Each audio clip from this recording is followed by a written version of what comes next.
Ranking Member Mr. Hagedorn is now recognized for 5 minutes. Thank you, Mr. Chairman. Yeah, I was listening to testimony, especially from Ms. Shi and Ms. Zavala, and they're saying how important it is to make sure that our small businesses, all of them, have access to especially Paycheck Protection Program and everything else needed in order to get, especially at this time, from one side of the coronavirus to the other. And so I think the work of the committee, led by our committee chairwoman Velasquez and ranking Republican Lukemire, was, and you, Mr. Chairman, as well, and many members of this subcommittee, all of them, I think, to extend the Paycheck Protection Program by 60 days, that bill that was just passed this week, pretty important. So hopefully we can work with our Senate colleagues and get that done and make sure that all of our businesses are cared for and have proper access to the program. So, you know, Mr. Strong, I listened to your testimony. It's very good. And I certainly am supportive of small business development centers and women's business centers, veterans business centers, all of it. But so you said you think this is more of a cooperative deal, these navigators. It's not going to be competition with you. What do you foresee them going out and basically bringing the business back to you? Is that kind of the concept, or could you let me know what your thoughts are on that? Thank you, Representative Hagedorn and Chairman Golan, for that question. Again, the model envisions a hub and spoke delivery model. In my estimation, that's the SBDCs acting as the hub and these local community partners acting as the spokes. And again, that's similar to how our model has worked in the past. Oftentimes, particularly with communities of color and really even in underserved markets and rural markets, folks really want to talk to somebody from their own community. They want someone that looks like them, that can identify with them, and really that's the strength, in my estimation, of the community partners in this hub and spoke approach. So I do believe it's going to be effective. I think the outreach can actually be a combination of that provided by the hub, by the SBDC, to make sure that folks are aware that the Community Navigator program exists and what it does, but then also those local partners who can reach out specifically to the groups within their local markets and bring clients into the program that way as well.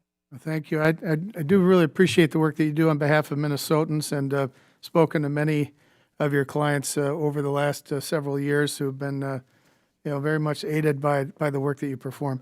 During the Obama administration, we had Obamacare and we had these community navigators then, and there were some problems with fraud and just other types of things. Are there standards in place, do you think, with the Small Business Administration, that we can make sure that these folks are going to be trained up properly and we won't have any legal or ethical problems? Mr. Strong, that's for you again.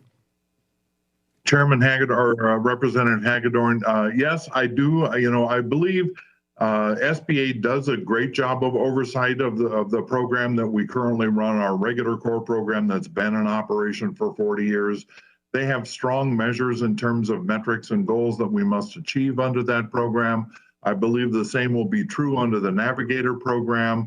And as long as we have a clear objective as to what this program is to do and what it's to accomplish, I'm fully confident that the SBDCs will absolutely come to bat and make sure that the program is successful, that it meets the actual challenges. And again, that's already being demonstrated most recently in this Northern California SBDC program. So absolutely, I believe we will, once we set clear objectives and metrics for the program, we'll be able to accomplish them.